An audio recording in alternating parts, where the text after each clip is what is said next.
কুমড়ো পাতায় রুই মাছ ভাপা বাঙালি রান্নাঘরের একটি দারুণ সুস্বাদু পদ।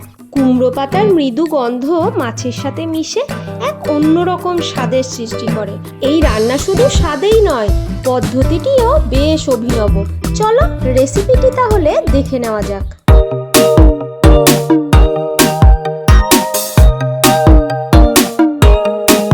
বেশ রৌদ্রোজ্জ্বলমল দিন আজ, রোদের সঙ্গে সঙ্গে গরমটাও বেশ পড়েছে। কুমড়ো পাতাগুলোকে গতকালই তুলে নিয়ে এসেছি। এখানে আমি 4-5টা কুমড়ো পাতা নিয়ে ভালোভাবে ধুয়ে নিয়েছি। এখানে আমি 4 পিস মাছ নিয়েছি। মাছের মধ্যে দিয়ে দিচ্ছি 1 চা চামচ লবণ। লবণটা তোমরা মাছের পরিমাণ অনুযায়ী দেবে। দিয়ে দিচ্ছি 1/2 চা চামচ হলুদ গুঁড়ো আর 1 চা চামচ কাশ্মীরি লাল লঙ্কার গুঁড়ো। এতে রংটা কিন্তু দারুণ আসবে। এবার মাছগুলোকে এই সমস্ত উপকরণ দিয়ে ভালোভাবে ম্যারিনেট করে নিচ্ছি।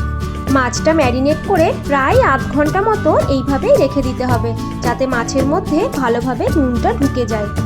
মাছগুলো ম্যারিনেট করা হয়ে গেছে। এখন একটা মিক্সির বাটিতে নিয়ে নিচ্ছি 1/2 চা চামচেরও কম সাদা সর্ষে আর 1 চা চামচ পোস্ত।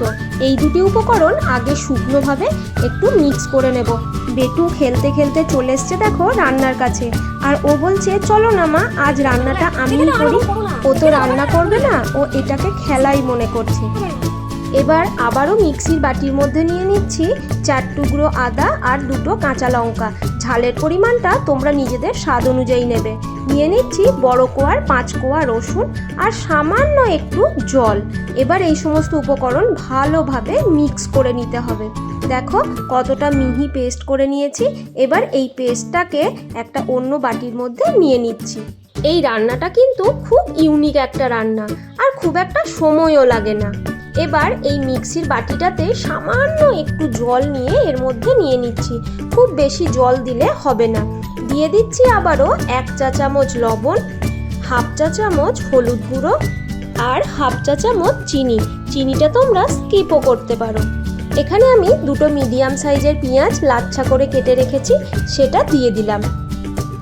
এবার সমস্ত উপকরণ ভালোভাবে একসাথে মাখিয়ে নিতে হবে। আর মাখানোর সঙ্গে সঙ্গেই এটাকে কিন্তু রেখে দিলে হবে না। নুনও আছে এর মধ্যে, পেঁয়াজও আছে। পেঁয়াজটা খুব তাড়াতাড়ি জল ছেড়ে দেবে। মাছটা ততক্ষণে প্রায় আধ ঘন্টার ওপর হয়ে গেছে ম্যারিনেট করে রাখা ছিল। এবার এই মশলার সাথে মাছটাকে ভালোভাবে মিশিয়ে নিতে হবে। মিশিয়ে নেওয়ার পর 5 থেকে 7 মিনিট মতো রেস্টে রেখে দিতে হবে, যাতে হালকা একটু পেঁয়াজ আর মশলার ঝাঁঝ মাছের মধ্যে ঢুকতে পারে। এখানে 2টো কাঁচা লঙ্কা নিয়েছি, এভাবে মাঝখান থেকে চিড়ে নিচ্ছি। আর একটা টমেটো সরু সরু লম্বা লম্বা করে কেটে নিয়েছি। এখানে কুমড়ো পাতাগুলোকে ইচ্ছাকৃতভাবে ডাঁট সহই কেটেছিলাম, যাতে এই পিছনের যে শীষটা রয়েছে সেটা ডাঁট থেকে ছাড়াতে সুবিধা হয়। এই একইভাবে ছুরির সাহায্যে হালকা একটু কেটে কুমড়ো পাতার পিছনের শীষটা ছাড়িয়ে নেব। দেখো খুবই সহজ এই পদ্ধতি। এদিকে বেটু খেলতে খেলতে আবারও চলে এসছে আমার কাছে এই ঢোল বাজাতে। এবার মাছগুলোকে সব কুমড়ো পাতায় মুড়িয়ে নেওয়ার পালা। একটা কুমড়ো পাতা নিয়ে নিলাম, কুমড়ো পাতার উপরে ম্যারিনেট করা একটা মাছ নিয়ে নিলাম আর সামান্য একটু পেঁয়াজ মাখানো মশলা নিয়ে নিলাম। উপরে দিয়ে দিচ্ছি 2টো লম্বা করে কেটে রাখা টমেটো। এটা জাস্ট সাজানোর জন্য দিয়েছি, তোমরা নাও দিতে পারো। আর একটা চেরা কাঁচা লঙ্কা। আমি আগেই সর্ষে পোস্তর সাথে 2টো কাঁচা লঙ্কা বেটে নিয়েছিলাম। আর উপরে দিয়ে দিলাম সামান্য একটু কাঁচা সর্ষের তেল। এবার এই পাতাটাকে খুব ভালোভাবে মুড়িয়ে নেব। এই পাতুরিটা করা খুবই সহজ, মুড়তেও খুব সময় লাগে না। কুমড়ো পাতা তো খুবই নরম, এভাবে হালকা করে জড়িয়ে নিলেই হয়ে গেল। আলাদা করে সুতো জড়ানোর কোনো রকম প্রয়োজনীয়তা নেই। এই একইভাবে বাকি মাছগুলোকেও আমি জড়িয়ে নেব। আমরা তো কলা পাতার পাতুরি খেয়েই থাকি, তবে কলা পাতাটা অনেকটাই শক্ত বলে মাছগুলো জড়ানোর সময়ে ফেটে যেতে পারে, কিন্তু কুমড়ো পাতাটা নরম বলে সেই ফেটে যাওয়ার কোনো রকম ভয় নেই।